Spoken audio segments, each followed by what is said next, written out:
back from Nigeria. You're back on our lives. I haven't seen you for weeks, my friend. So, Christiana, I woke up last year with Coach David. You know, I was going to start there. Good evening. Okay, what you do now? Where you day? Nigeria. You want to Nigeria? Why you not saying honestly? You want to eat some good food. You want to go enjoy and be on TV. I saw him on TV. Coach David, you should have bought some food for Annie. Yeah, you should have. You really should have, right? But you're back. Welcome back. Yeah, I've been away for a while. Can you hear me? I was going to say, Alaji, welcome back. That's what was going on over there. That's what was going on. The big chief. Voice. Chief Idea, winning awards and winning the competitions and all sorts. No, you know, yes. Christiana, I'm going to come back to you on this question that Sean asks. Who are you being? It's like I say, we know who we are today, but to move on, to evolve, to get to the next stage, it needs to become someone else. Well, we need to become an extended version of ourselves as opposed to somebody else. Really? That's the way I look at it. Yes. We need to become an extended version of ourselves as opposed to somebody else, because here's how I think and how I my perspective is this. I cannot spend the time being a second rate or version of somebody else and a first class version of myself. And for me to be a first class version of myself, I have to be able to be in a place of becoming, of extending who I am. So yes, that's the way I look at it. Alas, the story you tell yourself of who you are will be entirely different. Entirely different. Absolutely. Okay. You have to become a different person. It's not a different person, it's the same person, but extension of myself. You know, it's a little bit like when people say, this person is now become financially free or has a lot of money and they've become somebody different. That's not true. That characteristics, that person has always been there. The money just amplified who they truly are, whether good or terrible, right? People don't change overnight. They just amplify who they are, essentially. So in speaking of who we're becoming, we become an extension of ourselves, not somebody else. Because everybody else is taken. I'm not going to argue with you. Okay, that's it. I'll take that. Alas, I'll come back to you before we leave and say, right, who are you becoming? Break it down, same way that you broke down who you are. You find that you got a whole different sets of things that you are becoming. Yes, but that's called evolving. Yes, you're human. You're yourself. You are evolving, right? Yeah. Because we're not all fixed the same from when we're born up until this point. We're constantly evolving as humans, and therefore that's why we're becoming. And becoming is still an extension of ourselves. Whether we break it down or we take on different characteristics, ideas, and so on and so forth, it's still intrinsically we are ourselves. Mm-hmm. Yeah, look, as a coach, I agree with you. The next chapter is within all of us. It's within our will. It's within the story we tell ourselves. Ultimately, the story we tell ourselves is what we'll become. So I'm sure we'll break it down before we leave, right? Coach Tenor, you're a great man. So do tell me, who are you really? Now, like I always say, words are not meanings. Words are not meanings. So what do you mean by who am I really? What does that mean? What are you trying to ask me? Right. What's the story you tell yourself? What's your narrative to yourself about who Coach David is? Now, you woke up this morning, right?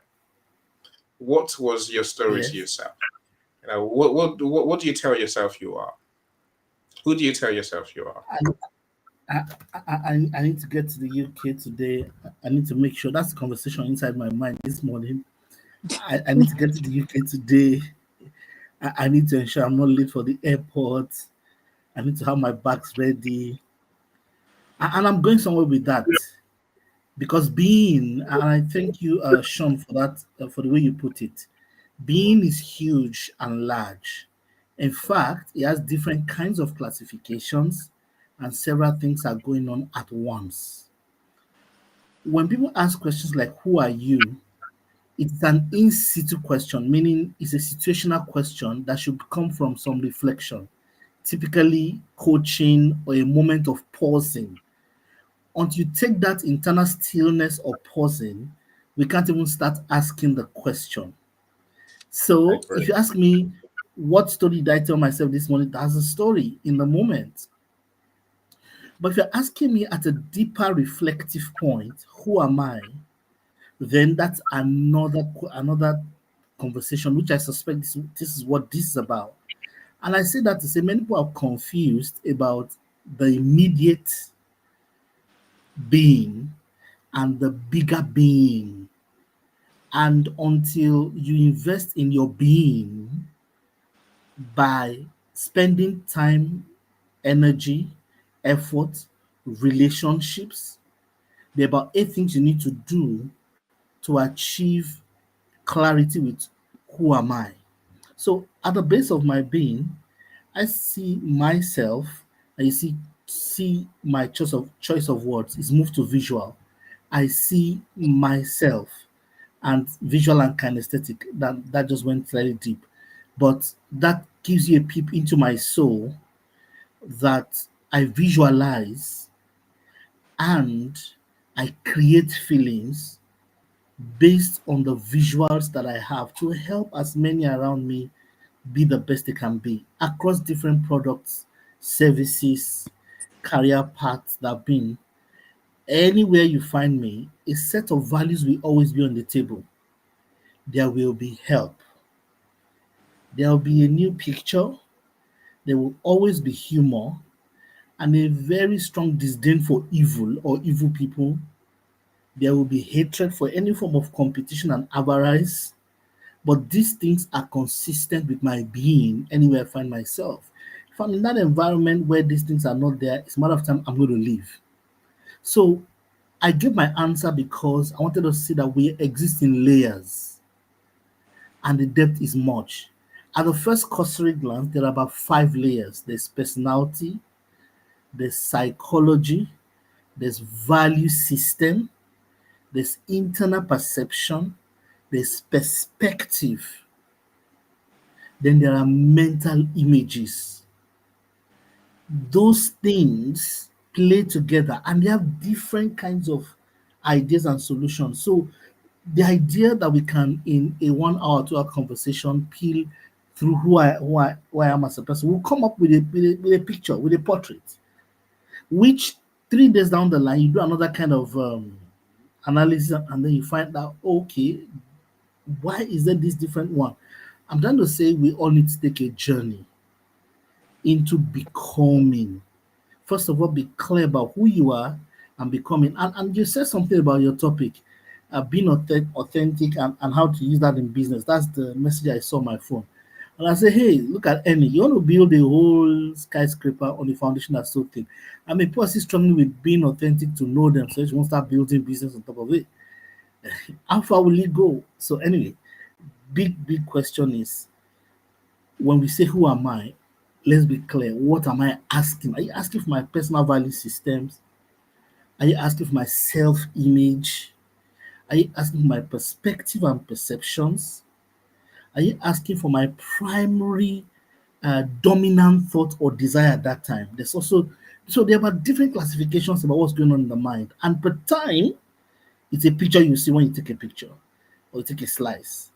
All right. Look, So that's like, on it. that and all of that I agree with. Like I say, there is something about our omissions and our emphasis when Yep. when we answer that question, right? Yep. So I say, we are all the things you mentioned, so your personality, your attitude, even your vision, the mental pictures that you have, right? That all Mhm. counts. I suppose the real question is who you say you are helping you? And is it going to get you to where you want to get to? Yeah, That's another that's layer. yeah, but that's when it becomes important, right? We have to become that person that we want to be first in our it's long before anywhere near our reality. It's that story we tell ourselves, the picture we paint of ourselves is the primary driver for everything that happens to us. That's my assertion today. I know there's many more things that, of course, do affect us. I'm saying no, but that my primary argument is if we want to become something going forward, if we want to get to where we want to try to get to, coach, we have to become that person. I think you agree with that, from what you're saying about comments, right? But Totally. In fact, let me just add to that. There's no result anyone has that you cannot have. There's nothing anyone does that you cannot do. If you can simply just do that exercise that Annie just spoke about now, become the person in terms of understanding their thoughts, their moods, their emotions, their imaginations. I mean, you just want to know the meta model. Once you understand the meta model, the remaining is easy. So yes, Annie, I agree with you. What is the predominant mindset or mind frame? And then oof, that's it. yeah, no, I think that you break it down beautifully. There's it's the different parts that we need to put together, right, to create an image, a self-image, a self-identity of who we say we are. Yeah. Look, and this is a coaching exercise. The coach would say it costs me good money to find out this information. I'm trying to, it cost me a good 10 grand to find out, who am I? And I fought against it. I didn't know. I was like, I'm happy and I'm rich enough. And the question then becomes, so what are you going to do? And again, there's another, the follow-up question after that is, why aren't you doing it any? I was stumped, but there's a way forward. And we'll come to that in good time, right? Mr. Calm, you keep falling off the stage. Share with us. Who will you be, my friend? What do you say to yourself every day? Tell us a narrative of who you are. All right. Every time I wake up in the morning, it's always because I am in pain or some sort of irritation. And that immediately puts me in a foul mood. But I don't want to be in a foul mood. What I actually want is peace. I really, really crave peace. So, how do I get there? I mentally put myself or my mind and in a position to accept what's going on with my body, and then obviously accept what's going on in my mind as well, and then come to peace with that. So the way I see it, I make myself calm. I look for calmness, I look for peace, I look for a way to get to settle myself. And in so doing, what has made me what has stifled me out of my sleep and made and put me in that previous condition has somewhat gone away, simply because I took an effort. And it takes a while. Sometimes it takes 30 minutes, sometimes it takes an hour, sometimes it takes 2 hours, maybe even 3. Maybe I won't even go back to sleep because of it. There have been those days. But that's what I do. and I always seek it because it's only within peace that I can really think and have a positive impact in my world or on the universe, in my universe, or in our universe, however you want to see it. But I do believe that we're all together in this universe, and some way, somehow, you impact me, I impact you, and we impact everyone else because of what we put out there and what we also internalize. That's how I think about it. Deep answer. Deep answer. I guess, see, when it comes to health, I'm always stumped because I always feel I can't say much because health is it beyond our control? Is it beyond is it beyond what we can affect? I don't know. I don't know the answer to that, Michael. But say, I just know that deep down, if you want to keep me quiet, then health is the way to go because I never have an answer. And I always feel mean. And I can't beat up on you now because health is your primary focus, right? I'm saying, when I said that our omissions, our emphasis, it matters. It says a lot about what we are, what we think of, really, and what we become. Anyway, well, I'll tell you what, Annie. I don't mind if you beat on me. I'm not gonna beat you. It really won't affect my state of being.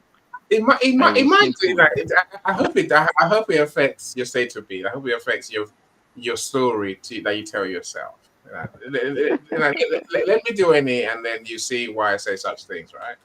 Yeah. Let me show you my first video today. So I guess as much as I say to you, you can create your identity, you can create who you are, you can create your reality in an instant. It's whether you choose to or not, right? People will ask me, oh, well, and I ask the same question. I've tried to, I think of myself differently, but it hasn't changed anything, right? I get that. Let's have a look why this happened. Again, it's a 1 minute 50-second video. I was underestimate the time, by the way, for my videos. I always take a few seconds off. So it's more like a 155-second video. So let's see what I'm bagging on about. Then I'll come to Cyrus and get his thoughts on it. If you're not already, hear the term limiting beliefs a lot. Got to fix your limiting beliefs. It's all a mindset game, man. It's all what's going on up here. I know you've heard that, haven't you? Here's why that's wrong. You work in 3 layers. Your thoughts are on the outside. This is what we'll call beliefs. If I can just believe in myself enough, I'll take the actions to build my business. Or if I can just have better thoughts, then I'll feel successful or content with where I am. But it's not the thing, it's the thing behind the thing. What's behind thoughts? I'll tell you. Emotions. Not to be confused with how I dressed in middle school or the music selection that's still on my Spotify to this day I haven't grown out of. You know this to be true. Take driving. You ever gotten in your car when you're in a bad emotional state? Your thoughts are really different. Why is that guy going so slow? He's so dangerous. Why is that person driving past me like a maniac? They're so reckless. Your emotional state of being stressed causes your thoughts and your actions to change. See, your thoughts are like files on a computer, and your emotions are the folders that they are stored in. So if you change your emotion, what you notice is that your thinking changes as well. It's not the thing, it's the thing behind the thing. Now there's one extra layer, and this is the whole video we're talking about here. Just take a guess. What is this first layer? What is it? This is your core story. Also could be called your identity, your self-image, your self-view, the most important thing. Why does rewiring limiting beliefs not feel effective? Why does positive thinking feel so hard when we're in such a low vibe? It's because most people, they go from layers 3 to 1. They think if I can just change my thoughts, then my emotions will change and my story will change. And maybe sometimes that's true. But the fastest way you can change your entire identity in your life is to go from the inside out. Go from level 1, 2, 3. When you change your story, your emotions change and your thoughts change as well. Before I get to these charts, why don't we briefly just touch on Michael, hopefully you see why I said, Michael, right? Deep down, I think you can change your reality. Yes, I do. It's like saying that you put me in an environment, you put somebody in an environment, a different environment from what they're used to, and all of a sudden they start change, their thoughts change. And then not only their thoughts, their identity also changes too, because they're now driven to figure out this new environment in a Yes. different way from where they are. Yeah, I see what you're getting at. 100%. Isn't that When I said the health thing earlier, if someone says to me, "I've got cancer," then I'm like, "Oh, I'm stumped on that one. I don't know whether you think you're aware of cancer." They're still alive, Mike, all of them. So maybe they can, right? Christiana, please. What are you No, I going was to going say? to say, isn't that the reason why people always want more? After the next thing comes, the next thing, and the next, and next, and next, because we're always wanting to evolve, wanting to get the next thing. We're always wanting to have better than we had before, which can in itself be dangerous for some people. Is it dangerous? It can be. It can be. If I look at it, Especially the character that you are too. You have some people who can become addicted to just having to go into the next and next, and that creates, Trump. an era of disappointment. So It creates the Trump. So when things go wrong, they're disappointed and depression sets in. So that's the reason why it can be dangerous. It's about knowing. No. Look, I could agree, but no, I don't agree. I tell you, I don't agree. Go ahead. I think life's about growth, and I always think of Maslow's hierarchy of needs. Self-actualization is the ultimate in humanity, right? It's the ultimate achievement. I hear you. What does that look like? That is infinite, ultimately. That's our reality. Now, we're infinite beings. We can be we're so genius as humans. Mm-hmm. We are, but we're also dangerous as humans. Of course, we're dangerous. This is not about anyone else but us, right? It's not competition. It is. I think what Safi says, which is, it's hard to get past negative thinking. We can't live in a world of fear, Christiana, and many people do. I'm sure you know that already, right? Many people truly live in a world of fear. And they won't want to go next level because in case they fail, in case they change, in case it goes wrong, in case forget the in cases, forget all that. Now look at the glory, look at the achievement, the success, look at the joy you're going to feel. But this all comes down to the story you tell yourself. This is the point, right? If we say it's going to it could be bad, then we're almost tying one hand behind our back. Yeah. Cyrus. What drives any other question? Go on, please. Agree. Coach, you're the coach, not me, right? I'm just saying before you ask me the question. I'm like, I mean, the question is, what drives the stories or the predominant stories we tell ourselves? Something always drives our stories. Yeah, no, I know. Okay, I mean, absolutely. It's a value system. Go on, Coach. It's a value system and our perception of the world. Those are the two things. Our value systems and our perception of the world drives our stories. If you change the value system and the perception of the world, immediately the stories you tell yourself begin to change. I agree. I'm sure you can add the word beliefs in there as well. That's what value systems are, right? Mm-hmm. Our beliefs. Right. And look, Coach, people will tell you the first time our stories began to form was in our childhood. Even when we're babies, we saw around us. What we see, we internalize. And then somewhere down the line, there's experience number 2. You know, the man I just showed, like, he explains it very well. He says, "Now look, the first one, let's say it's about let's say money. You know, one day you suddenly realize, oh, there is money. Money is actually a thing, right? When you're a kid, you're a young kid, for most of us, right? And then you think, oh, well, you know, money is there. And then how your parents approach money, view money, perceive money, value money, all the things you say, Coach, right? Then gives us an inkling of how money works. True or false, it's just what it is, right? We learn from our childhood experiences.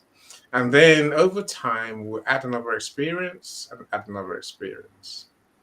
Now, our thinking is almost fixed. We now believe this thing. Whether it's true or not, who knows, right? But we just have a belief about money. This is the conversation today, Coach, and I'm sure you understand that. In that, we need to let go of these limiting beliefs, not by thinking differently as we've been told, positive thinking, for example, but by changing our stories. We have to change the belief deep down. We have to question the belief and change it. Sometimes we just have to change it full stop, right? Otherwise, how to put it? People experience trauma every day, right? I'm saying all of us have experienced trauma. Whereas our response is different. For some, trauma is a snakes and ladder game that holds them down on the bottom of the ladder. Always be bitten by the snake. Always. It's our creation that causes our reality. If we choose to believe otherwise, then our world will change. That's the point of today's conversation. You know, look, you know, I'll show you a couple more videos. So my sister Annie, so great to see you always, always, always. Thank you for being here. Coach said the tragedy of life is that we met our parents before we met ourselves. I tell you, Coach, isn't that the true words, Coach? You know, that's why they say, there's that saying, show me the boy of 7 and I'll show you the man, you know, he will be, basically, right? You know, show me the boy, you know, until he's 7, and I'll show you what he's going to be as a man. That's the way the world works, because we let it work that way. But we can flip everything on its head. We can flip everything to how we want to be. For I say we must flip everything to how we want our lives to be. Otherwise, we're not going to move forward. That's my argument today, right? Coach, don't put any comments. Now, tell us what you're thinking, Coach. Well, the tragedy of life is that we met our parents and their value systems before we met ourselves. We were born as tabula rasa. I mean, the average baby is born with no. By the way, Michael, good to hear your voice again, and Christiana, and everyone on the stage. It's been a while. So, and then after we met our parents, we met society. Then we met school. We met everyone else. And so by the time we were coming into consciousness and awareness of my personhood or anyone's personhood, we're comfortably probably maybe in the teenage years when the first ponders begin about who am I? You've been given a name, been put in a culture, been given some set of values, you have some food already. There's already a very set worldview. At 18, you're formally going to define anything that you're going to define about yourself in the context of that culture, for example, that you were raised in. For example, yes. For example, in the French language, there's masculine chair, feminine house, masculine table, feminine table. What is that? In English language, that sense of meaning, that sense of being does not exist. So there are many metaphors or worldviews that we even have at the foundation that were handed over to us, and they are so ingrained because that's the culture we found ourselves. Now, by the time you begin to grow and then you meet other cultures, and you're trying to find yourself and now build on top of who you are. It starts getting very complex. So those are the deep things about identity that require all of us to engage real knowledge and understanding, because to keep playing or plaguing in quote, I sorry to use the word plaguing, you keep meeting it in the future if we don't sit down to settle it once and for all. It's something that keeps coming back and back, never goes away. It's I kind of agree. issue you see everywhere. Once I agree. Yeah, identity is not settled. I like agree. like a cycle, a loop, Mm. Yep. a Yeah. loop, like the infinity loop, the one that Yeah. Annie was talking about. It just keeps on looping one way in direction and then loops back the other way and loops, and then at that little point right there in the middle, that's the point that you keep on getting, you know, that you keep on having to address. Why is that point where where the loop crosses each other? And you always have it. And if you get it right, you move forward. If you don't, you still get it, and you still stay in the loop, and you come back to it. But I think there's also a that particular with that particular point, you can even advance, but at the same time, you get the same question in a different way, or in a different manner later on down the road. It still comes back, the question, but in a different form, in a different way. But it's more advanced. It's more something that you should be capable of tackling and advancing upon and going forward. That is how you're elevating. That's how I believe that we're elevating in life. Just continuously going through the same question over and over and over. And that's what I thought. And that's what I keep on seeing in the schools. The way we keep on doing almost the same thing over and over again, but it's a little bit more advanced, going from grade 1 to grade 2 to grade 3 to grade 4 to grade 5 to grade. Then you get these, exams again, and then in high school you see the same, the same the same teaching, something similar. If you're a student who is incredibly gifted, by the time you're 4, you could be in university. Right. because everything you've been taught, you already learned, and you already know what it is. So you just simply surpass, when you do the exams, you just surpass everything that is given to you, because you've already seen it before, and you only seen it once. Where other children and other kids are so vested in external affairs that they don't grasp anything right away. They always have to come back and, attend the same question over and over and over and over again until they get it, and then they move forward. But Yeah. I believe that's how the Nigerian system works, right? Yeah, but I think that's how life works in general, Michael. In that, I'd say, you mentioned many things I think I can hold on to, I can hook on to, right? Yes. So all of you here today, all of you here, in the audience as well, who was good at maths as a kid? Who was good at maths in school? Coach. Me. So Cristiano was good at maths. Coach? I'm saying Coach was good at math. I hear you, Cristiano. Coach Cyrus, were you good at maths as kids? I wasn't. No, I was very average in maths. I picked maths up later. See, this is the point, Michael, right? We tell ourselves, the 4-year-old who goes to uni and aces everything, all that child has got is a different story in their head. The story that says, I can, I am. And then they do. That's how life works. Whereas if you're like me, you go through school, say to yourself, I'm no good at maths. I'm no good at maths. No, I'll tell you a story from my A-levels, Michael, and everyone else here, right? My A-levels, basically, I was living by myself in a bed sit. I think I was, 17, going towards 18? And I thought, I'm no good at maths. I revised every day for about 3 months. I revised. I fainted twice. So I was so exhausted from revising. I would revise, fall asleep in my chair revising, and then I wake up. I wake up, try and get up, and I get up and literally collapse, fall down, faint. sparkle out, mouth bleeding and everything. Wow. You know what? I got to the exam. I think it was stats. I think it was stats paper. I got to the exam, Michael. I looked at the paper. I done all the work, right? I looked at the paper. I didn't understand a single question, Michael.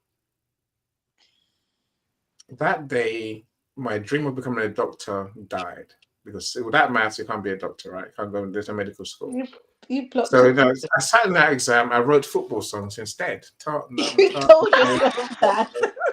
I really did. I promise you, I did. That's how that's how I got to where I am today, right? Then I determined there and then to change everything. I want to be a psychologist instead because I just can't get maths. Of course, here's the point that now that I do marketing, I do maths. Analytics, as Cyrus will tell you, it's all about now. It's data. It's maths. I love it now, but I told myself, because of the story I told myself in those days, I never got it, Michael. Never. Yeah.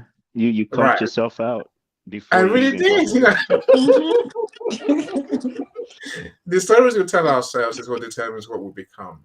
And I guess is Dr. Yvonne. Thank you so much for joining us. You know And you what? wrote You don't have yourself to off. worry about that because there was a story my dad told me is that there were these Indians when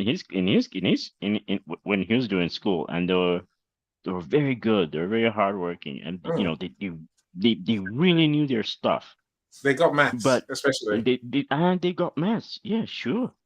But for some reason or another, when they went to the exam, I remember him telling me, those people, they fainted. And they collapsed. They collapsed. Yes. They were so stressed. They were really good, but they were so stressed. They collapsed in the exam. They couldn't handle the stress. And you're not good to anyone if you're going to be collapsing an exam and stressing Right. out. You're not good They to, had, good to they- yourself. Of course, that You're not meant good that to they got their yourself F. either, Christiana. No. Again, maybe the answer lies in the stories they're telling themselves internally. Absolutely. They were doing the work, but not they weren't. It wasn't them, if that makes sense. They're telling themselves, "No, I can't do this, and I can't do that's Dr. Yvonne mentions. People don't want to come out of their comfort zones, and our comfort zones is a story to tell ourselves. We might look like we're doing something different, but if this, if the tape is still the same, the loop, as Michael mentioned, calls it, the result will still be the same. How can we move forward and achieve what we're meant to achieve if we stay exactly as we are? And it's everything.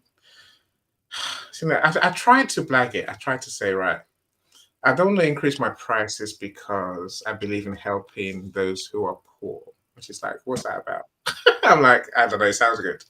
It's what I think. Right?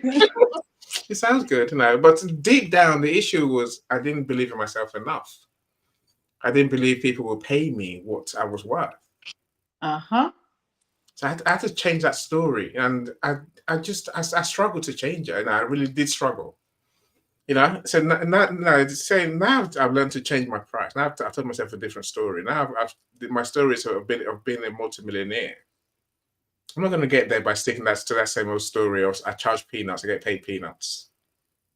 But we can change. Again, I'm not going to hide the fact that it might mean we have to get better at what we do, because now to earn millions or anything, you have to be damn good, right? Mm-hmm. And we have to be saying that our conversation is about becoming the person who does that, who achieves that. And that means changing our mindset, changing our thinking, maybe even changing our personality, as I was saying earlier, Christiana. We have to change who we are, really, deep down. That's what it comes down to. I'm not saying that let's become awful people. I'm saying no, let's become the good of the people that we want to become. Well, I'll say I'll put it this way, Annie. Yeah. Let's not focus on mindset. Let's focus on mind frame, because mindset means that you're set and you limit yourself. to a certain set of parameters, and you're done. That's the way I see mindset. When I see mind frame, I see mind frame as something that is expandable, malleable, and grows. All right. So Yeah. when we talk about improving ourselves, we talk about expanding our universe. Yeah. All right. You expand your universe and you get to know more. And when you get to know more, you elevate yourself and become a better person. That is what we mean by expanding your mind frame. Your mind frame will just grow. Yeah. No, It's not going to be set.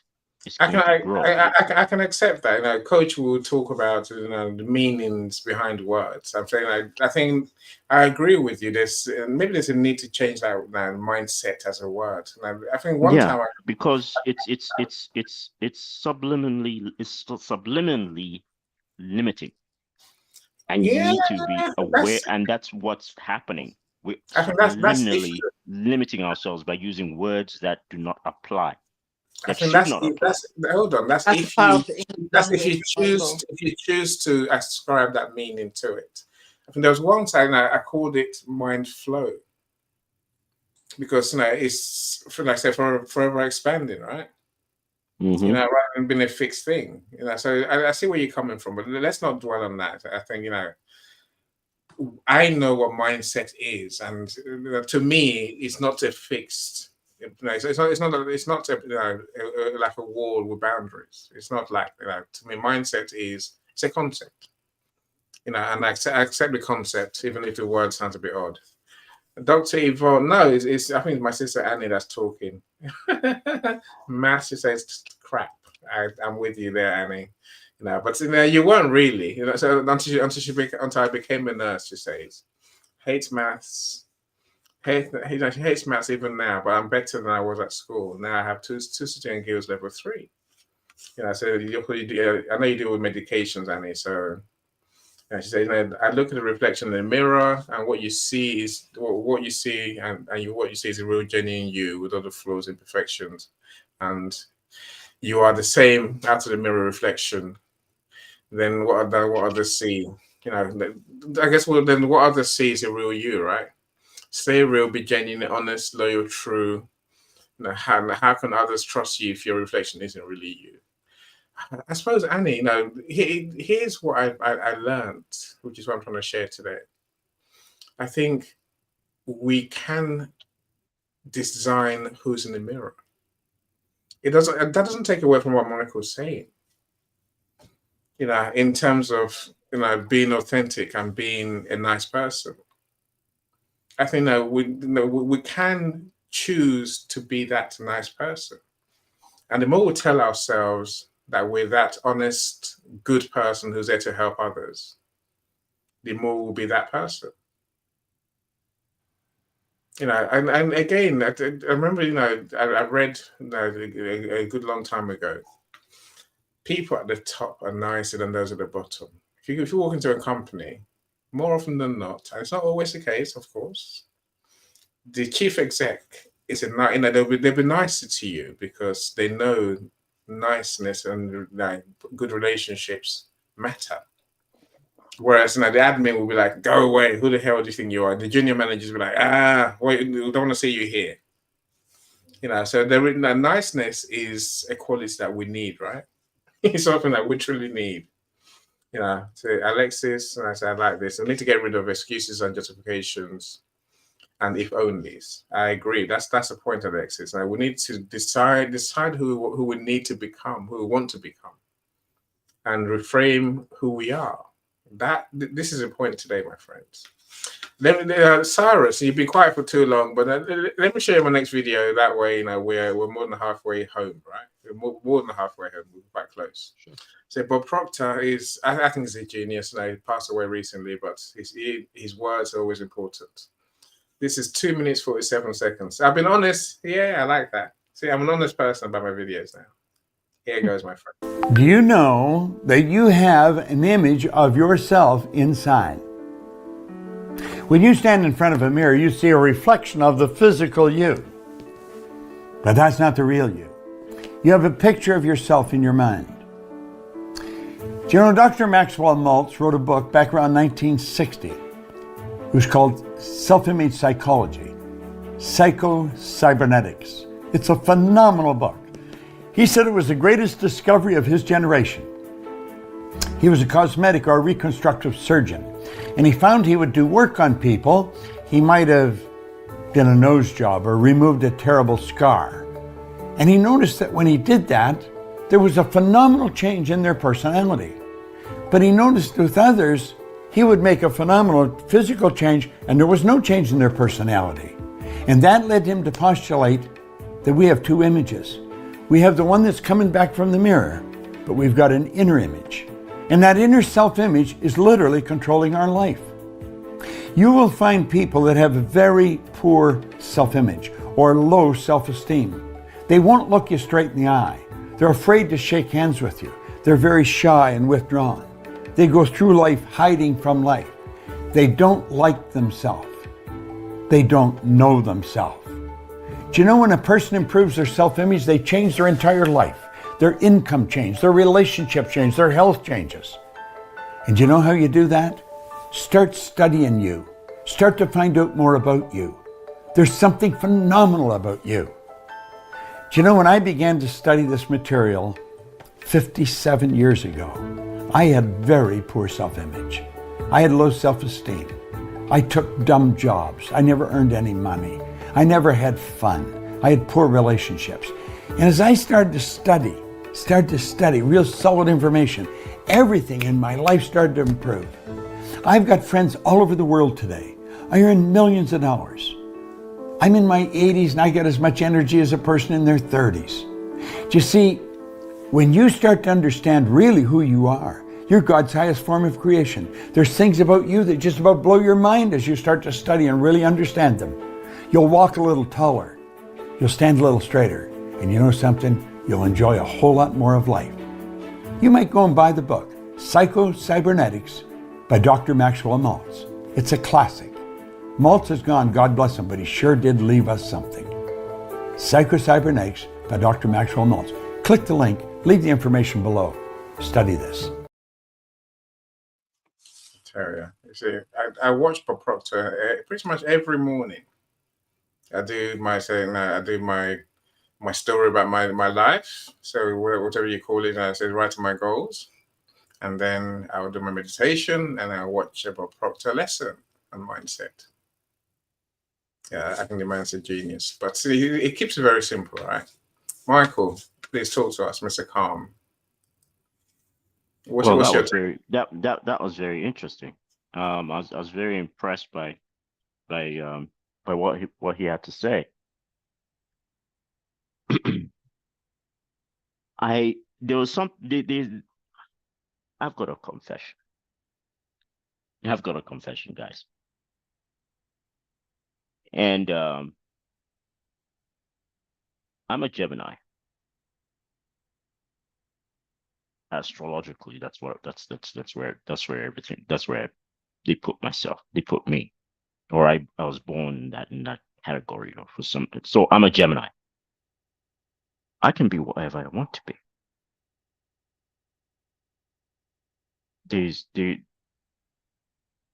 Literally, if I take in a position or in a scenario and I want to be something else, I imagine myself being that person or being that personality. And I play with myself in a manner where I am getting into that personality over and over and over again, to the extent that when I actually get out there and actually present myself, I become someone who's totally different. Haven't you noticed that my accents change all the time? I have a British accent, I have an American I laugh. accent, Your name changes. accent. Your name My changes. name changes. So I am consistently changing myself. I'm a Gemini. I love to do that. Whatever the situation is, I'll change. whoever I am talking to, so that they can feel comfortable in front of me, I'll change my accent. I'll change the way I present myself. If they, if I feel that they're uncomfortable with me, I find a way to make them comfortable with me being there. I don't like it when people are uncomfortable in front of me. Just it leaves a bad taste in my mind when I leave them. I want them to be comfortable. I want to be friends. So that's Michael. I guess thank you for just validating some of my arguments today. I guess some of my thoughts, what I'm trying to share, right? Absolutely. And I guess now you show that it's possible. You show that we can become whatever we want to become. My question to you, my question to anyone else, I guess, who's here, is imagine if you painted a perfect picture of you that you want to be, that you have to be, that you need to be to achieve the life that you want, and you stuck to it. Imagine that. What would your life be like? That's a real thing, and that's the point today, Michael. So when I say I wake up every morning and listen to Bob Proctor, I'm saying I guess I have an evolving self-image, as Christiana mentioned. That's true. Alas, I'm trying to cement, I want to cement the ideal version of me. And that comes from repetition, consistency, visualizing the image you want of who you are. And then, as Rosemary tells us, Rosemary, I do see your comment, of course. Rosemary tells us that, in positivity, positivity declares who you want to become, you definitely become it. I'm not sure about changing often. If it works for you, I'm not gonna knock it for sure. Jay says through his teachings, Bob Proctor helped me through the aftermath of the tornado. If you don't never listen to Bob Proctor, my friends, make that part of your routine. What is the book called? Psychokinetics? In the Psycho-Cybernetics. I just put a link in the comments. And you know the beauty of it? The book is free on YouTube. Into those words. Not on Amazon. Not on Amazing Amazon. It's an Amazon, of course. You pay for it on Amazon, of course, right? But it's free. You have to stick that out to me. It's free on YouTube. Look, I love audiobooks. I get through so many books by reading audiobooks. And if I'm just working away, I'll put a book on. So I'm looking at my tabs. 1, 2, 3, 4, 5 YouTube tabs, and 5 book tabs, and there's a couple of Kindle tabs as well. So I've got screen read books to me. If I understand it correctly, all your audio stuff comes in from YouTube? No, mostly from YouTube, but I have a screen reader that reads my Kindle, my Amazon Kindle books, my ebooks to me as well. That's how I got through Coach's book twice over. Oh, okay, can you send me the details of that screen reader? Mm-hmm. You can also put it in the chat, please, because I'm pretty sure a lot of people would like to know. It's an extension, so it's on Google. So I'll show you the two I use. So one's Google's what's it called? Natural Reader. AI text it text to speech. Access to this to your different websites, and there another one. Read Aloud is the other one. It text to speech voice reader with has access to most websites. Does it allow you to choose the reader? Yes, within reason. Of course, if you pay, you can have even more control. You can choose the male, female, accent you like, and all that stuff. I don't intend to pay them. I want someone that sounds like Cyrus. Employee Cyrus. And speaking of Cyrus, he hasn't said anything yet. So no, he did before. When you were falling on and off, right? You know. Oh, I'm sorry to have missed you, phenomenal. Oh my gosh. Now my life is gonna, it's all shitty. Oh, Jay, I'll come back to you, my friend. I'm not a Gemini. The Geminis, I've heard the Gemini thing a few times recently. In Gemini's, I think Yolanda's a Gemini as well. I guess a book we're writing, she mentioned her Gemini qualities, Gemini traits, call it that, right? But Yeah. Jay says, I'm not a Gemini, like- but I found mirroring was an effective way to establish rapport as a center manager. Yeah, I like to Jay, think go on. of myself as being the gem in I. That's how I like. Many of us don't believe in astrology, our star sign. Mm-hmm. Actually, when I was growing up, Michael, there was newspapers and magazines always had some people used to rush to them to go and see their star sign and what it says about them today. And I was like, why are you doing that? Of course, if we choose to, we can see some of ourselves in the whatever they write, whatever they say about us. I'm a Leo, so. But I think deep down, we decide who we are. That's the point, right? We choose who we are. We choose how we behave based on this point. It's good business practice to learn to mirror and pace people you're trying to influence. First of all, you actually to build rapport, you need to get on their level, and then you get to mirror what they're doing, and then you get to direct what they're doing. Yeah, I'm not sure that changes who we are internally. Apart from saying to myself, that person's very good at mirroring people, Jay. I will do what it takes to close the deals, to serve more people. For example, I'm saying that's something we can say to ourselves. But do we really change every time there's a new person in front of us? Of course not. Natalie, I'm not sure I agree with you, Natalie. I'm brave to criticize or to challenge. Natalie says, oftentimes spending too much time imagining instead of doing is part of the problem. Observe, listen, do. Okay. No. Yes, but no. Okay, that's as nice as I can be today, right? I think the bits that's missing, Natalie, is what I'm talking about today. I guess, and I argue this with my son. This is what I'm going to tell him when I go to Ghana. What's your dream? What's in your mind? What do you see? What's the picture you see? What's the movie you're playing in your head?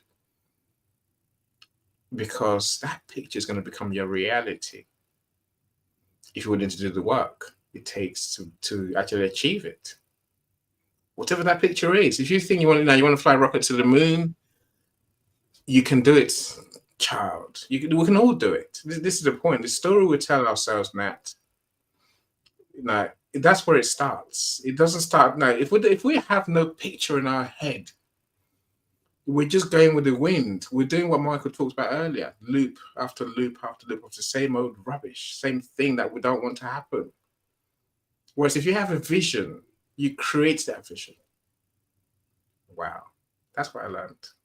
That's why I say all the coaches in our community, they are worth their weight in gold. I've always had a coach, and they've all said the same thing.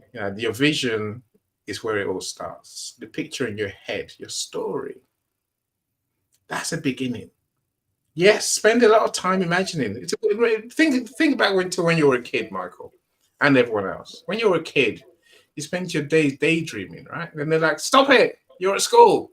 Focus. Grab your pen. Write. Yet the things we daydreamed about that we've worked towards is who we are today. This is the point that we have to design that picture of who we're going to become. We can. We must.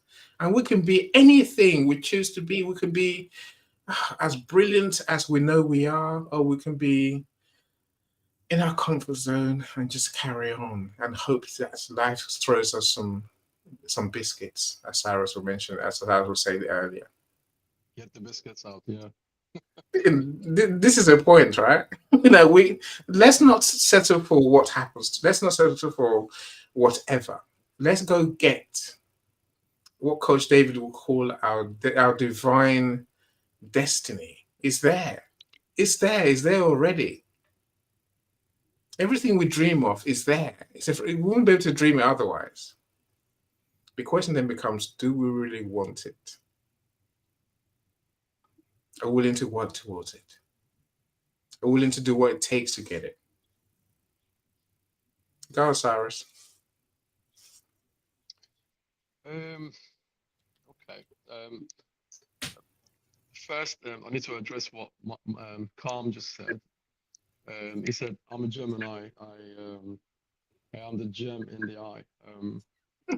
So, in Gloucestershire every year, there's an annual competition where everyone, like hundreds of people, gather around on top of a hill, and then they roll down something, and everyone tries to catch it. Do you know what that is? That's the biggest block of cheese they can find.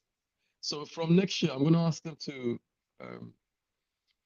space what Michael just said, because that's the biggest block of cheese I've ever seen. I've heard in my life. Michael, that was cheesy. So I'm only joking. Cyrus, you're mean. Geminis believe.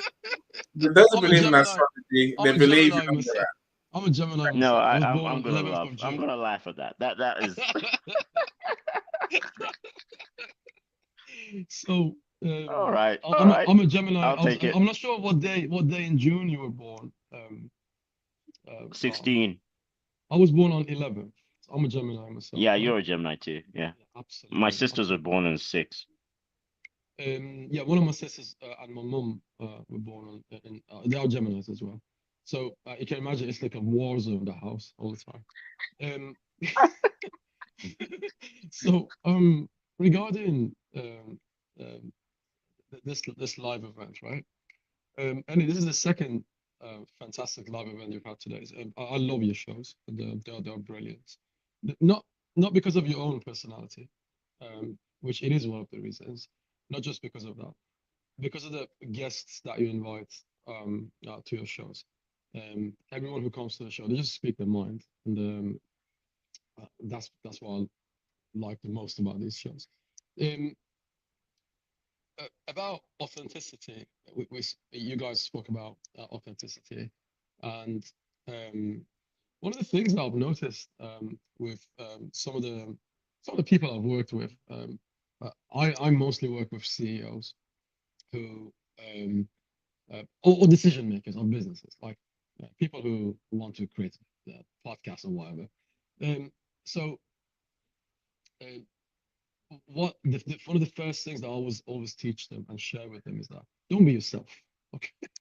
So you are in that situation, so you need improvement. You feel like you need improvement. It's because of the fact that you are yourself right now. What is yourself comprised of? You are comprised of your current habits, which are poor. If they weren't, you wouldn't seek to improve them, would you? So, and you should be always seeking to improve them.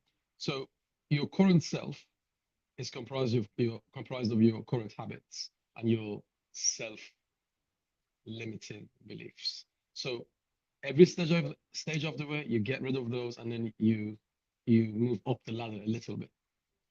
So the best thing is to get rid of that. Just don't be yourself. Be the future self you want to become. Because what's the point if you always yourself? And sometimes people take authenticity for carrying on and extending your current self. That's wrong. You might find it right, but that's a waste of time, because it doesn't add anything to you. You just extend the current version of you and copies and pastes it into your future. So first advice that I've got for everyone, which I've written it on my wall: don't be yourself. Be the version of yourself you want to be. So that's one of the corrections that we need to do in our heads. Authenticity means the future version, not the current self, the future version of yourself. So I posted in the comments that you can never feature in the future you can't picture. So you have to, just like any cell, every time, every day when he wakes up, he imagines the version that he's gonna be doing. What version am I doing today? The same version I'm deciding at the beginning of the day. So you are in control of that vehicle, and remember, at any given moment, your business and your relationship and yourself, in your business or relationship or in your life, things are either getting better or they're getting worse. There's no the only constant is change. Okay, so nothing carries on as normal. There's no such thing as, oh, everything's normal, everything's as it used to be. No, you, at any given moment, your health is either getting better or worse. Your relationship is getting stronger or weaker. Your business is getting more profitable or less profitable. You're dealing with loss or profit. And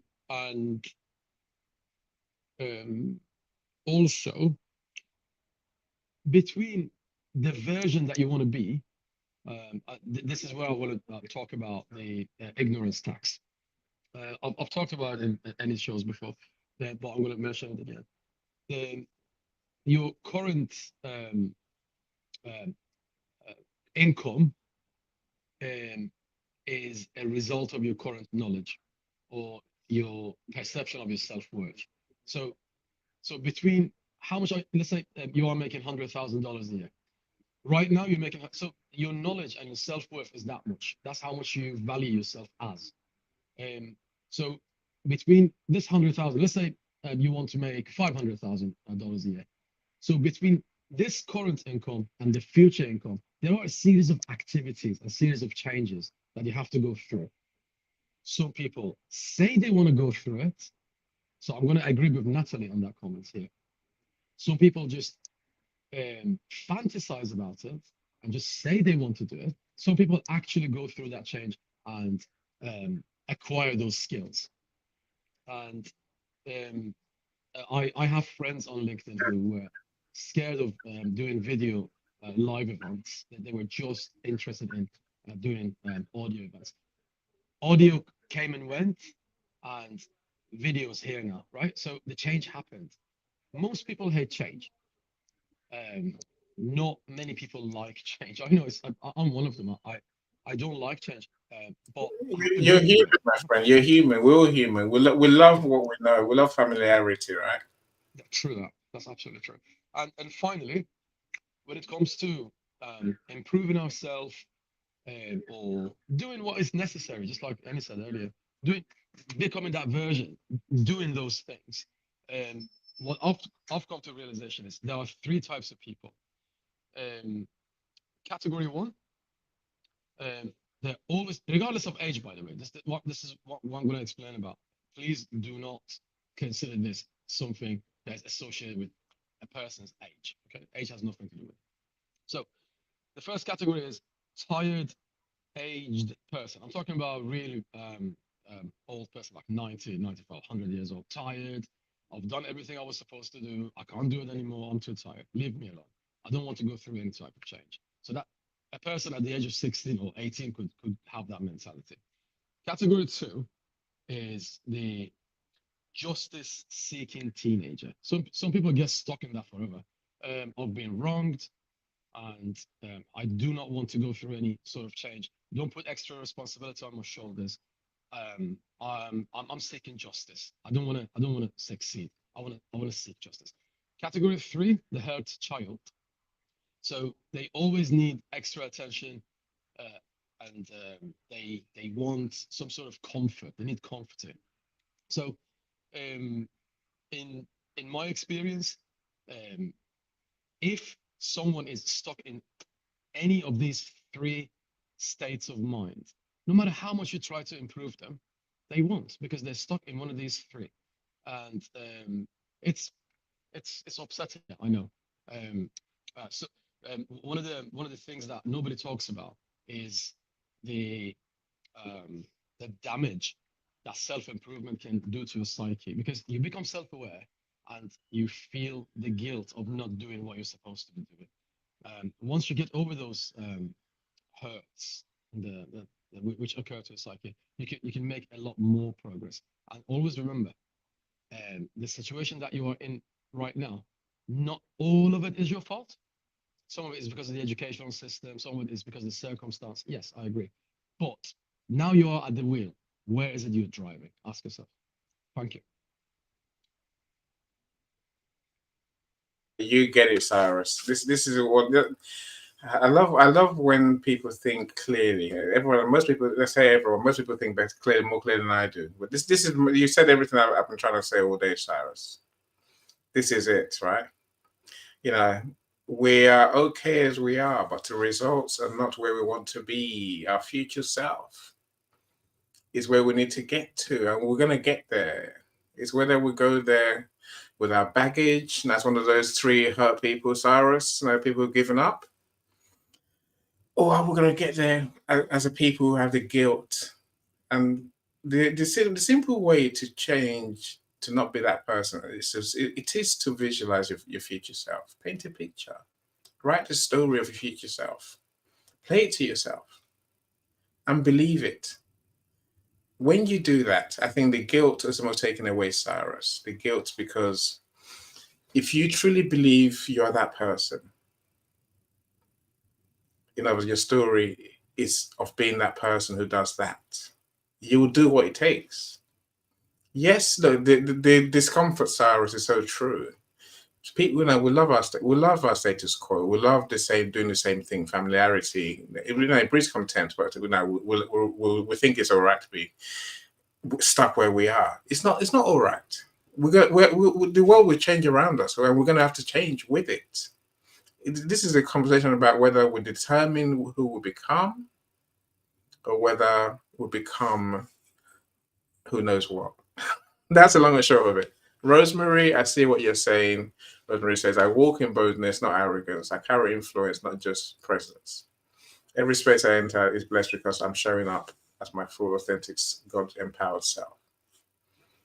Right. I mean, my friends, take that in for a second, right? It's a young lady in Nigeria. This woman can tell you that the bad experiences she had as a child or in her past. But she's made a choice. She's changed the story. She changed the narrative, and the results, I'm sure she'll tell you, they're there for all to see. Her life has changed. We can do the same. We have to do the same. And when I started telling you, I got millions in the bank. That's why I get up every morning. That's why I work as hard as I do. That's why I do what I do, because I believe that's how you get there. Of course, there's many more side stories in between. I'm a hard worker. I'm successful. I could carry on. I'm saying that, but the stories we tell ourselves is exactly what we become. We must learn to tell those stories. As Sean, that's genius as well, my friends. You don't see the world as it is. We think we do. It's an illusion. Many videos I watched, it was about how our sense of self is an illusion. The only reality there is, it took me a long time to learn this lesson, is the one we create in our heads and in our lives. Think of that. Isn't that stunning? Isn't that a stunning realization, right? Sean, you're so right. We see everything as we are, as the stories we tell ourselves. That's what Coach talked about earlier, our values, our beliefs. And Cyrus, you're dead right. We can flip those beliefs if we choose to. Or we can hold on to them and carry on living our life of hardship. The choice is ours. So Fatakimi, I don't know which one you use. Ayekunle, I think I'll send you the links after the event. I'll post a link in the comments, and I'll DM you as well. Even if we're not connected, I'll still find a way to get it to you, right? Psycho-cybernetics is amazing. I agree with you. I'm sure that's Dr. Yvonne, right? We use it as a psychology counseling course, and it is a mind-changing read. It really is. Thank you so much for endorsing the book. It is. If you read that book and take it in, it will change your life. There's many more books out there, of course. That's why there are so many rooms, right? I told them you're a Gemini, Yolanda. I told them you're a Gemini, right? I told them. You're a Gemini, your grandma's a Gemini, your great grandma's a Gemini, and Michael, is there a pattern? I wonder. I'm not going to argue with you, right? Natalie says, in Yoson, did you know there's an estimated 1 to 5% of the global population suffer from aphantasia? Yeah, well, I know someone who does, and it is a remarkable feat when someone cannot visualize what we think. Many of us can close our eyes and see a picture, right? Aphantasia is when you can't see a picture. Is it a problem? Yes, Natalie, it's a problem. I can't fix it. I'm just saying, they can't, it's a neuro trait for sure. But I just think that is such a hard. It's a hard hand that those people are dealt. You can't see. It's hard to really begin to think how you can change the world around you. So, okay, I see what you mean, Nat. You say, my son has aphantasia, so does my daughter. Yeah, like I say, if you mention health, any normally climbs up because, I do understand, and it's a hard achievement to change someone's health reality, but it can be done, I'm sure. Sean, I agree with you. You can consciously realter your self-image. We have to, right? You're still living out someone else's projection of who you are allowed to be. Isn't that the truth, right? We must know. If someone here is thinking, my life is perfect, I got the perfect life I want, I'm living my best life. Crack on. Now, this conversation is not for you, right?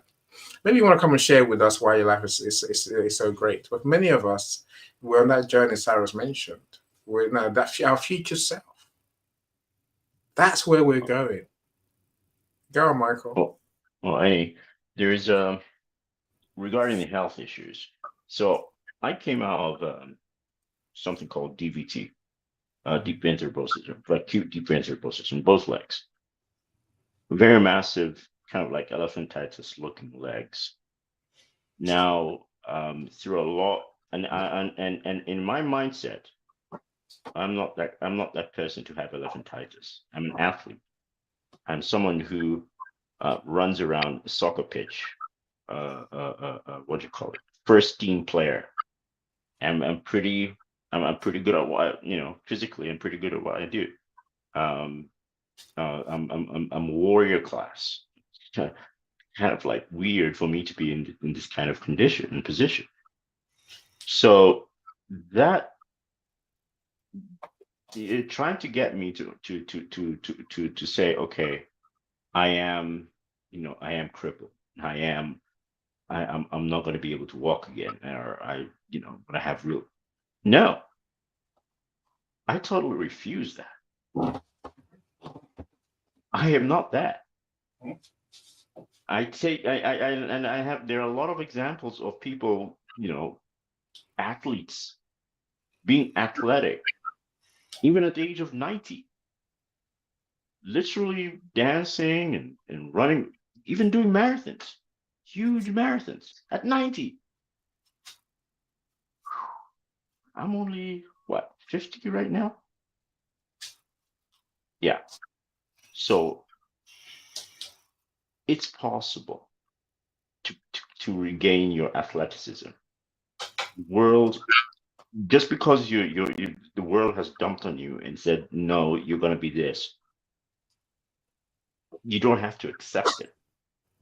I don't accept it because I know where I have been, and I want to go back to that, to being that. I do not want to go to where the universe wants me to go or wants to dump me. I think that, and I don't think that's the universe wanting to do that. I think that was just my fault, my own negligence, my own. I didn't pay attention to myself. I was certainly very negligent with respect to my body and how to take care of it, and the fact that I was actually getting older.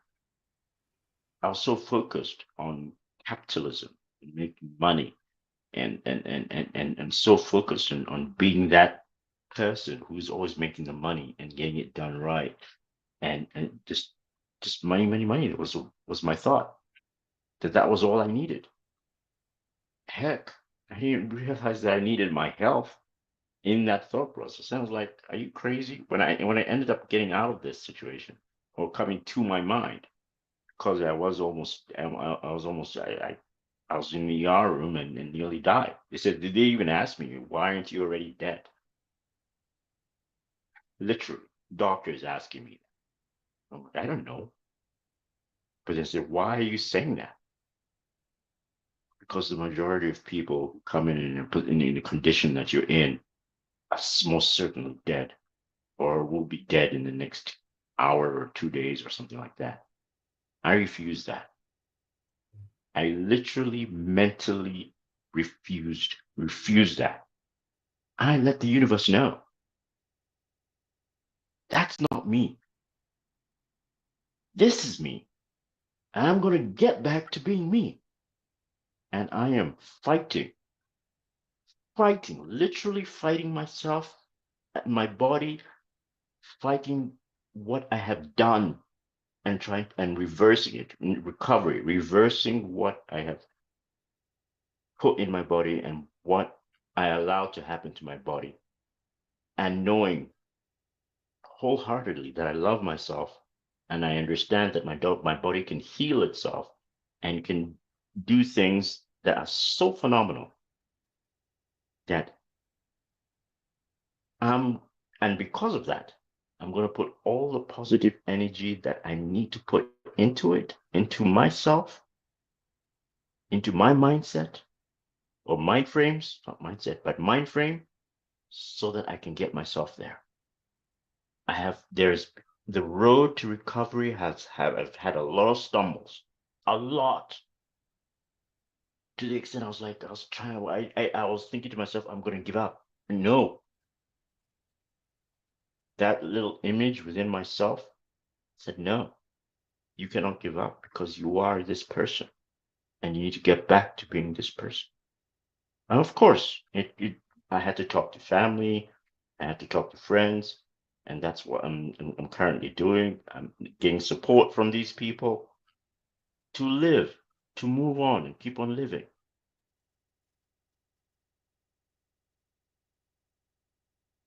I spend a lot of time thinking about myself and thinking about where I need to go and thinking about what I need to do in order to get myself out of this health position. But so to put it bluntly, Annie, it's not that you don't have anything to talk about. Yes, you can. There's much that you can talk about. You can give people positive energy. It's not, but like you said, if you feel like you've got nothing to say, then it's better to say nothing. That's what I understand about really helping somebody out in this kind of position. But I think there should be another way to actually communicate with people and to give them some sort of positive and meaningful encounter with you. Because you are any. And I agree. You know, the thing, I don't want to sound insensitive, right? But okay, so let me respond if I can. On the contrary, Annie, I know that you're not insensitive. Even if you sound insensitive, I know that you're not.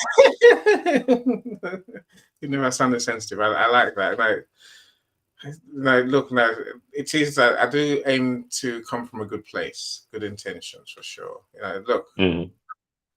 Coach Ashif says, if you look for perfection, you never be content. Be you, be true, be free. I think that's important as a response, Michael. Right? I'll never go back to when I was 15, Michael. And I'll never go back to when I was 30. I'll never go back to when I was 45, when we're the same age. I'm saying to you, Stephen Hawkins,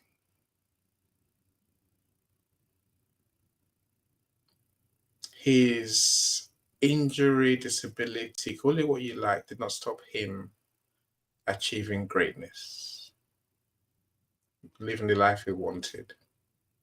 Yes, he couldn't walk. Of course he couldn't. He needed carers. I'm saying, maybe, Michael, maybe your future self, of course, it involves being healthy, as healthy as you can be. I'm not sure we'll never reverse time. I'm not sure we need to reverse time. It's a thought, right? It's been you are who you are, and I suppose part of me is I'm asking myself, has Michael really chased every potential solution? Maybe you have. I've got a friend who's got MS. Let me use that as an example, right? Now, she was a young woman, literally stunning woman, my wife's best friend when they were younger. I think she was 32, suddenly developed MS. And from 40, she's been unable to walk, eat, and do any of the normal stuff. She's still living, she's still doing, she's still happy. Granted, she was always work shy. Tasha, she was always work shy, but she still found happiness in being, just by being, right? I'm saying for you, now you've got this picture of you being an athlete. Is that really what the gods have in mind for you, Michael?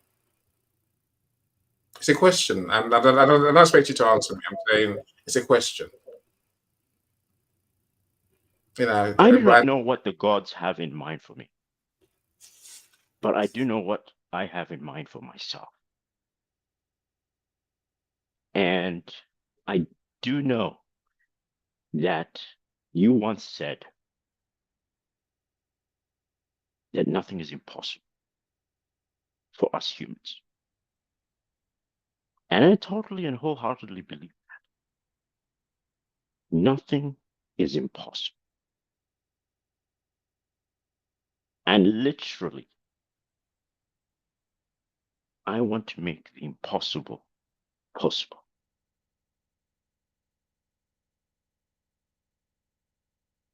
That is part of my mantra. Make the impossible possible. You're doing it, Annie. You're making the impossible possible every day of your life. Why doesn't everybody here do that in their life? Or even the world? This universe would be a much better place. Make the impossible possible. We are capable of it. You and I.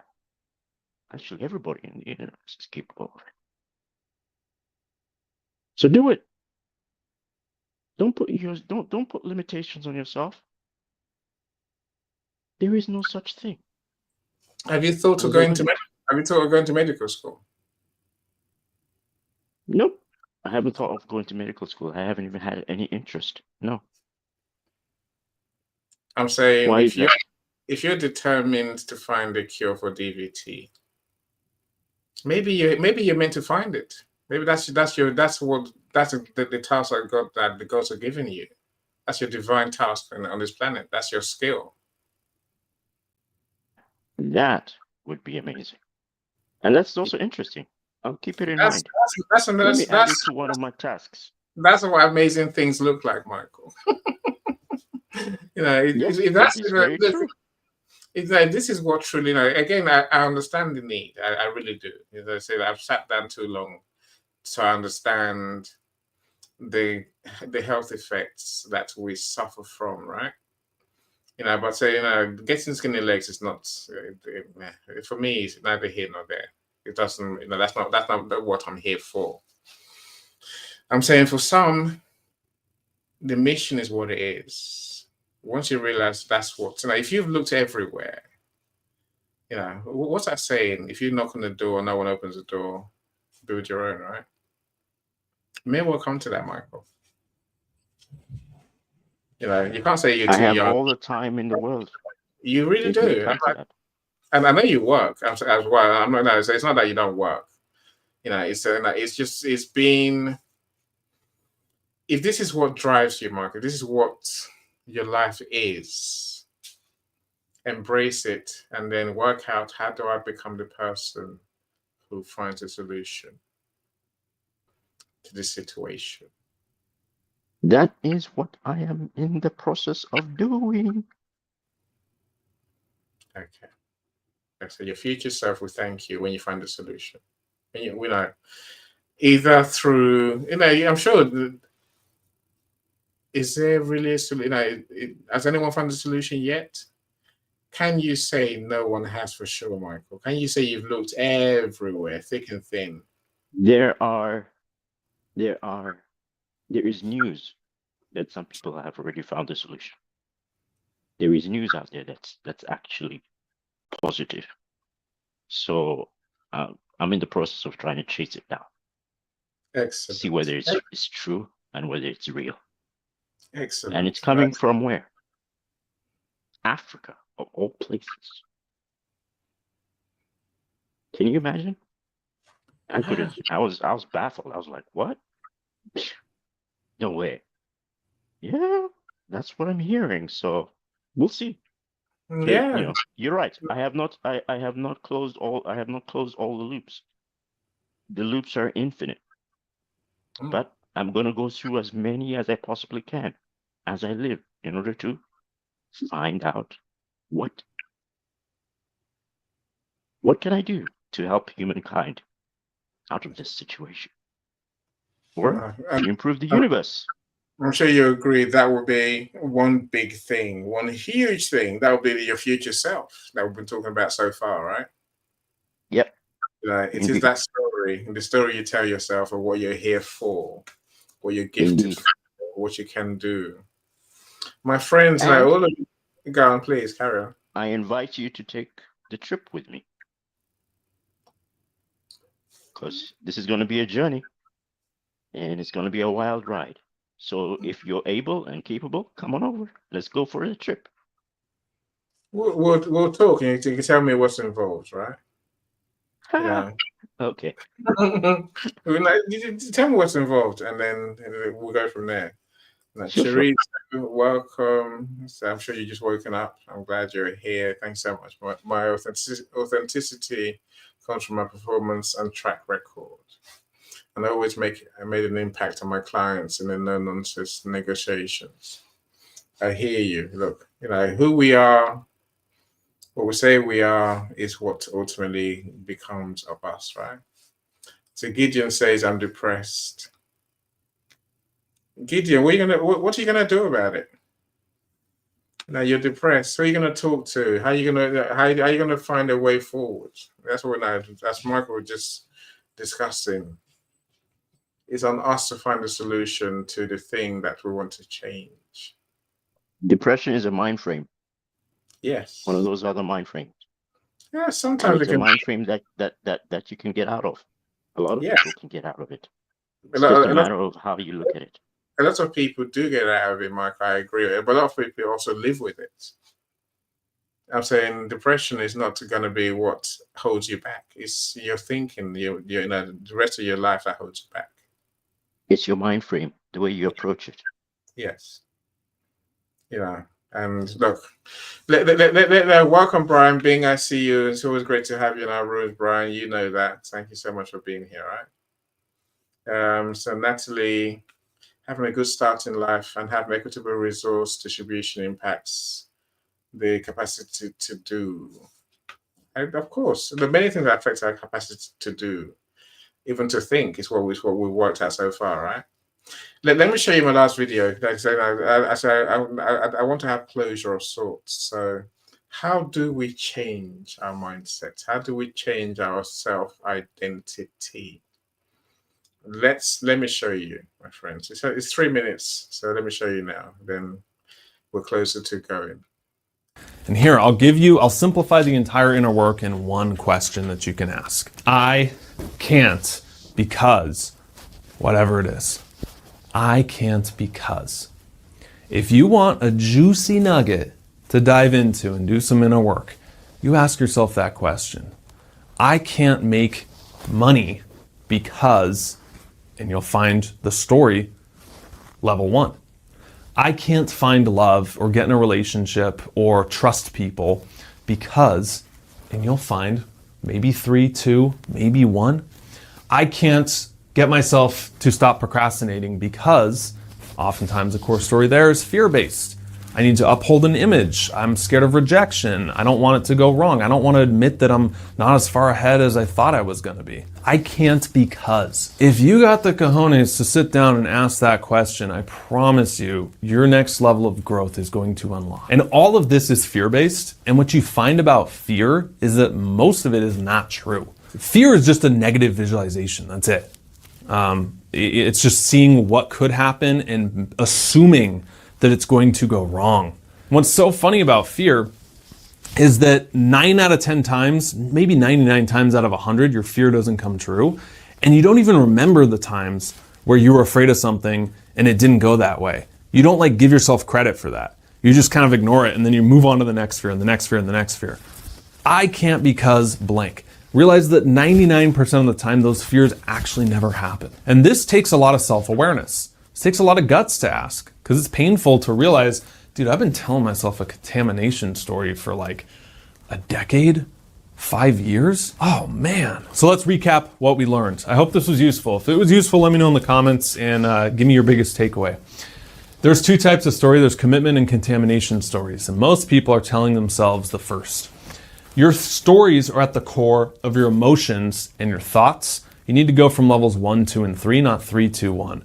You don't change your thoughts so you can have better emotions, so you can tell yourself better stories. It's much more effective and efficient, and all inner work gets to story changing, so you feel different, so you think different. Remember that your thoughts are files and your emotions are like the folders they're stored in. So when you change the folder, the files can change as well. You can delete them and then they're gone, or you can create new ones. And understand that you have core stories. Most people are running on 4 main categories: money, love, fear, and their self-image. And if you want to see where you are, give me a boy till the age of 7 and I'll show you the man, as the saying goes. It's more effective to not just go after your now, but to do inner work, which is what this is called, and trace it back to where you picked up these stories. Are they really true? Fact check them, just like I did with my math story, just like the woman did in my... You get the idea, my friends. You know, this is what it comes down to. So for me, that exercise, I can't because it stumped me. And I was truly stumped. I had no excuse. I had no reason why I couldn't. I can't raise my price because every excuse I gave myself fell apart, did not hold water. No, your clients are not all poor, any. No, the world is not in a recession, so no one can afford your services. Don't be silly. You know, I'm saying literally, if you know, play that game with yourself. You know, but the first thing you have to do is design your future life. That's why I started off with, who are you? You know, as Christiana gave us a good deal of who she is, right? So, but as Cyrus mentioned, to become your future self, we have to become a different person altogether. I say that again. I know Christian argued. I'm saying, but deep down, we have to change it. We have to turn it up more, become better, become different, become happier, become more at peace with ourselves, and God forbid, become richer. Now, really, I'm saying, but the only way to get there is if we truly change our self-belief about who we are, our self-identity. Yeah. So now I see what you're saying. Now, Rosemary, I'm totally with you. Make the impossible possible. We have that power. Only we on the species on Earth do. Think of that. There's nothing we can't do, right? And that's the impossible. As my friend Paul used to say, that stands for I am possible. That's what impossible. That's what it really is, right? Mel will tell you the same. I said, Mel Richards. Absolutely right. But this comes down to, what do we tell ourselves we can do? If we really want it, don't be half in and half out. Don't be waiting. Go get it. Go. If you can think it, Michael, Cyrus, if you can think it, it's there. Everything is in our heads first. Yeah, my friends, I can't thank you enough for giving me your time as always. Stephen Hawkins is a good example, says Natalie, and we must consider those who do not come from a place of privilege, how he came from. Look, place of privilege, yes, but it's a picture we have of us, of our condition, of our situation, of who we are, Natalie. It's not privilege that moves you forward. It's a will, it's belief. As Coach mentioned, there's different parts of our personality, of our sense of self. If we become like Cyrus, so the one thing I love about Cyrus these days, because we'll say the same thing about Cyrus. We'll say, well, Cyrus thinks it, he does it. He's a doer. I'm sure he's told himself as a doer as well. That's why he does things. He doesn't just think and leave it. He goes and does. We can learn from these people. There was Joni on Tuesday saying about how she takes risks regardless of the results, and it doesn't let fear stop her for anything. She would just carry on. She'll fail and keep failing until she succeeds. I'm saying, we are those people. We have to be those people, right? We have to be, because that's how the world really works, and that's how our future will be determined. Now, Brian, I see you. So how you see yourself matters, and it will affect, if you will advance or stay stuck in fear and thoughts of not being good enough. Say positive thoughts to yourself. Take action when you're not ready. When you're ready to. Now we're busy. Don't get trapped in negative. And never believe anything is impossible, as Rosemary says, right? Michael, Cyrus, I'll let you have the last word, my friend. Go ahead, Cyrus. Mr. Cyrus, are you still there? Yeah, of course you're still there. Thank you so much. Yeah. So a bit louder. Michael, you mentioned a lot of stuff about illness. Come nearer your phone. Can you hear me now? Perfect. Yeah, thank you. So Michael, you said a lot of things about illness, and I wish you a swift recovery, and I am so proud of you, and the amount of knowledge you're sharing with the events is just off the charts. I just want to say thank you. Also,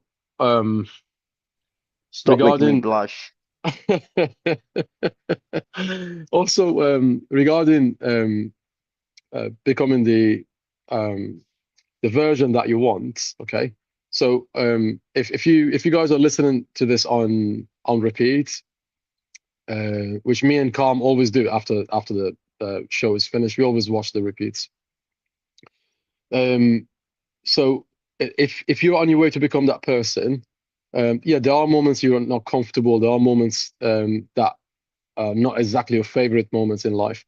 I hope the pain that you are too shy or scared to share with the rest of the world, I hope that pain goes away and gives its place to calmness and and satisfaction. Because what is it that we all do?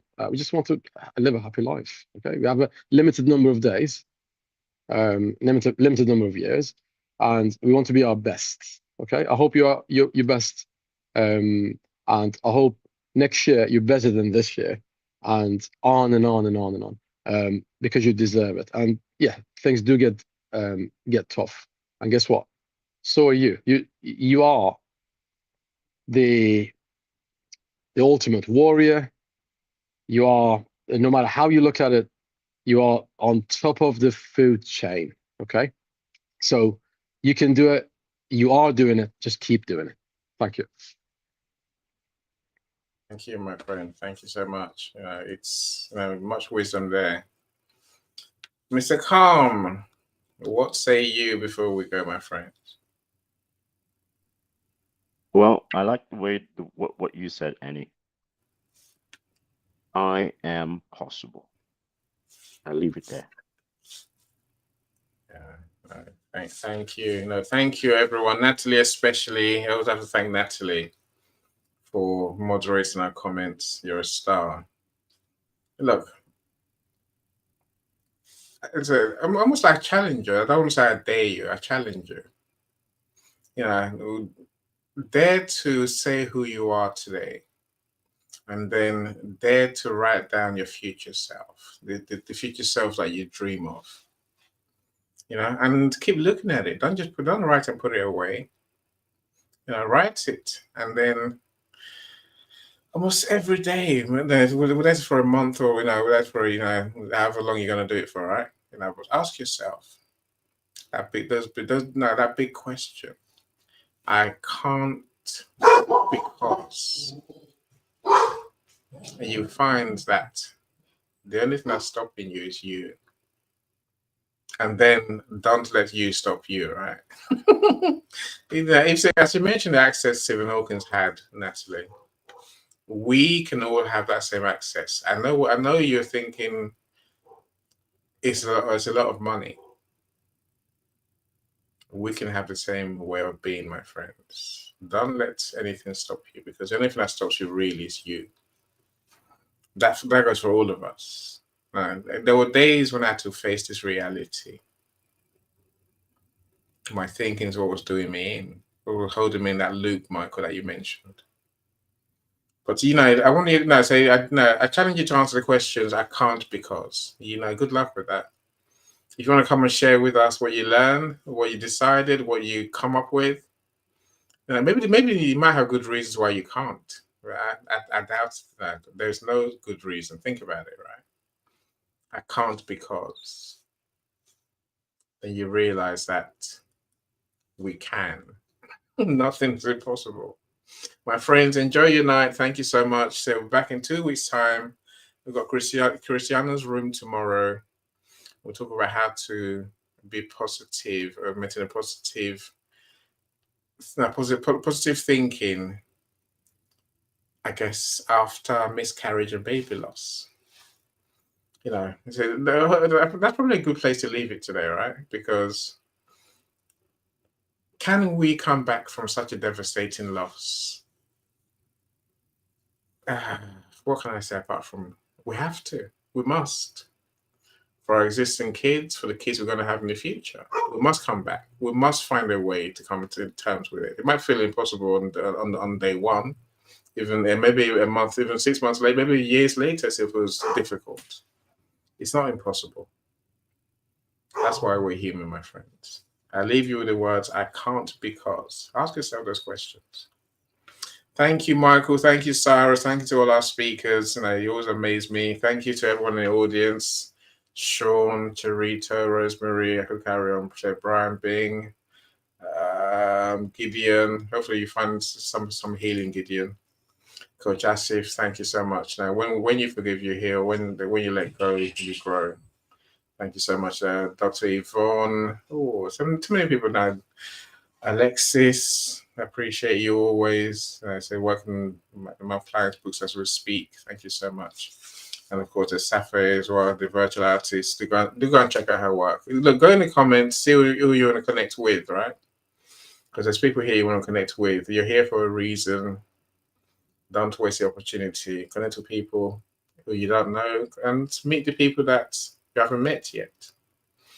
Now, thank you so much, everyone. So, Ayokunle, I see you as well, of course. Thank you so much, everyone. Enjoy your night. I'm going to play my ending music by Cyrus, as always. Bye, everyone. Bye, everyone. Every step forward is a new beat to your drama. She's success with global.media.com and celebrate it with or without champagne or rum. She's success with global.media.com.